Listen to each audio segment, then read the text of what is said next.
Hola, ¿qué tal? ¿Cómo están amigos? Bueno, este es un video muy breve para hacerles una presentación para el curso próximo que vamos a dar sobre los beatniks. A ver, quería un poco comentarles sucintamente cómo consta el curso, las cuatro clases, cómo están encaradas. Que es un curso que si bien hace poco que doy, digo, este es el segundo, es un tema en el cual ya pienso hace bastante tiempo, ¿no? Y para los que leen mis artículos y libros y demás, saben que obviamente todo lo que tiene que ver con la tradición beatnik, que es una tradición que es muy importante para mí, quizás es la central, yo creo que es de donde todo sale y ahí efectivamente establezco diálogos con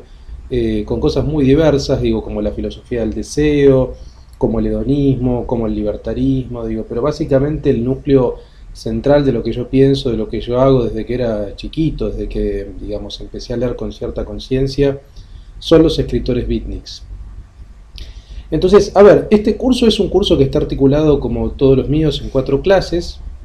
En principio lo que vamos a ver es la contracultura en Estados Unidos en un sentido general, ver cuáles son las condiciones de posibilidad para que ello suceda. Vamos a ver cuál es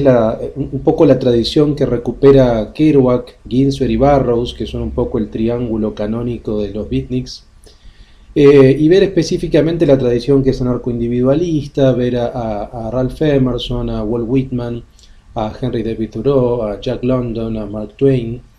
que es un poco lo que ellos van a recuperar como la América profunda, el aval de Henry Miller, Norman Mailer, que son escritores que fueron centrales para que los beatniks tuvieran como cierto despegue,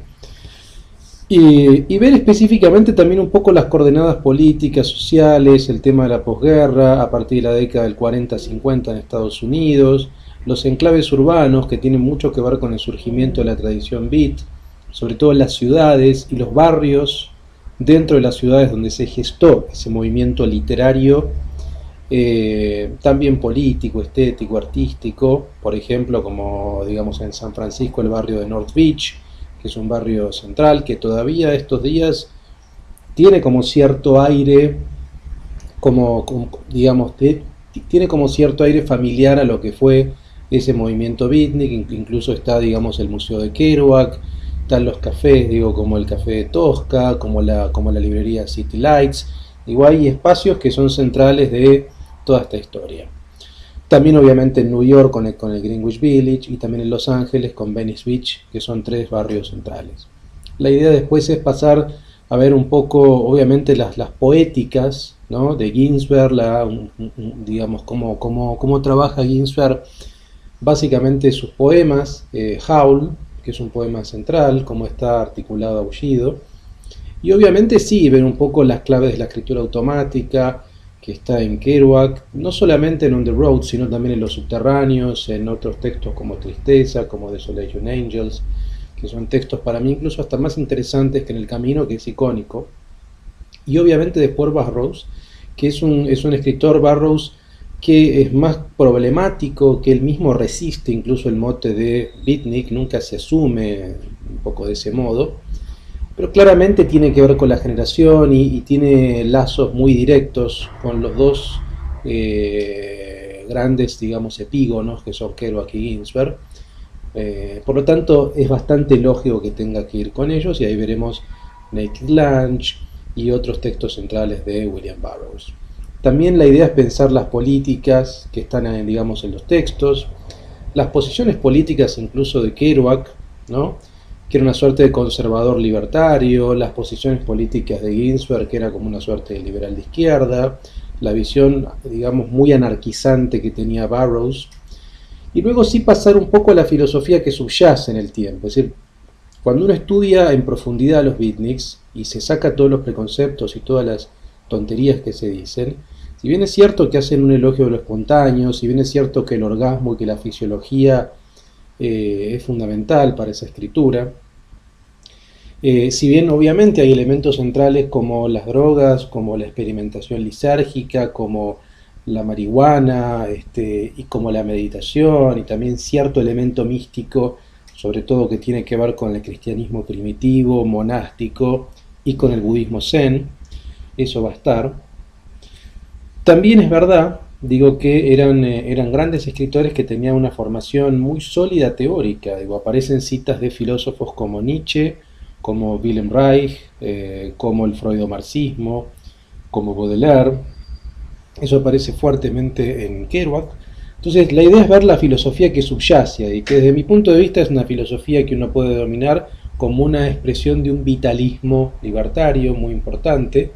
crítico del marxismo que es mecanicista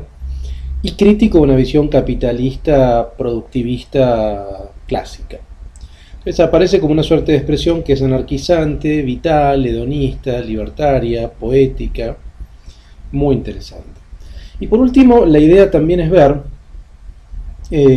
un poco lo que sucede estos días como cierre, es decir, tanto en Argentina como en el mundo, digamos, también la idea es ver la recepción que tuvo la literatura beat en Argentina, que tenemos escritores que la han procesado a su modo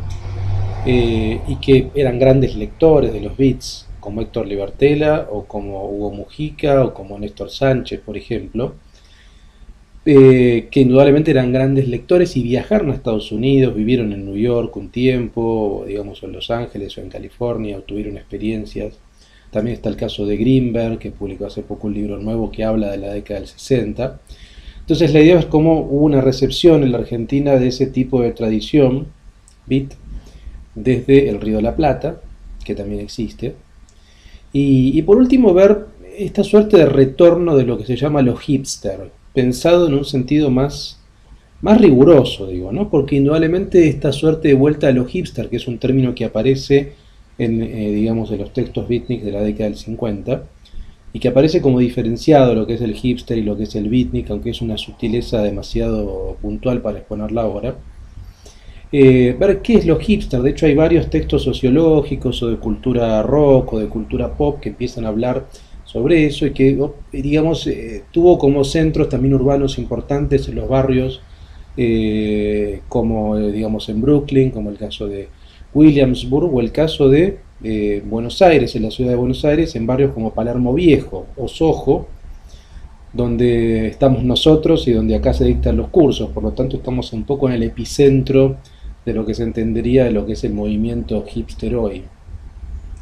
Que eso se presta a muchas confusiones y yo también soy muy crítico porque me parece que solamente es una forma de consumo, es un target nada más y no tiene nada que ver con lo que era la figura del hipster en la década del 50, pero no importa eso, sino que es un disparador, es una buena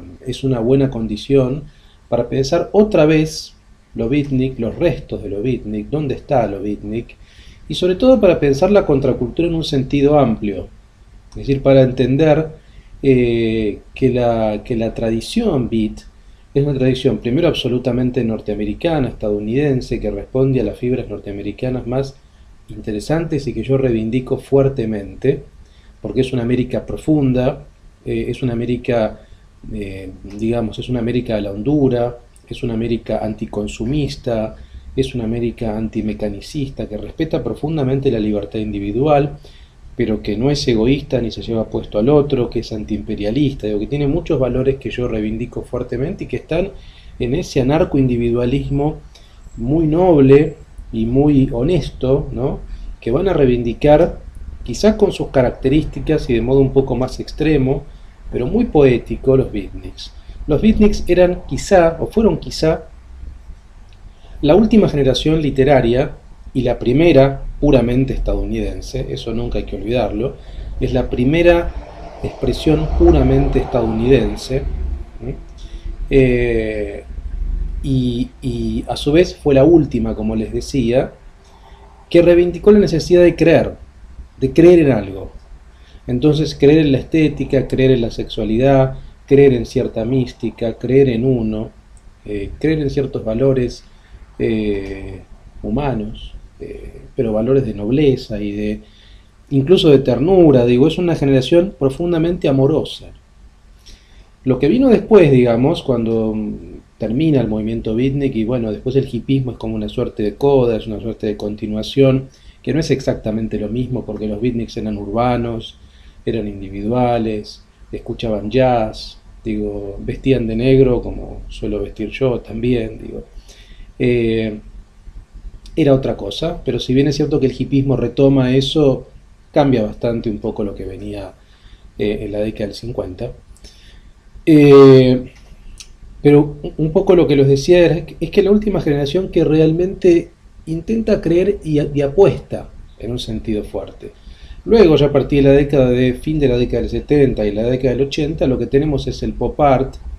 y ahí viene obviamente cierto discurso más cínico en un sentido vulgar, aparece el marketing, aparece la ironía, digo, y se pierde obviamente esa pulsión desbocada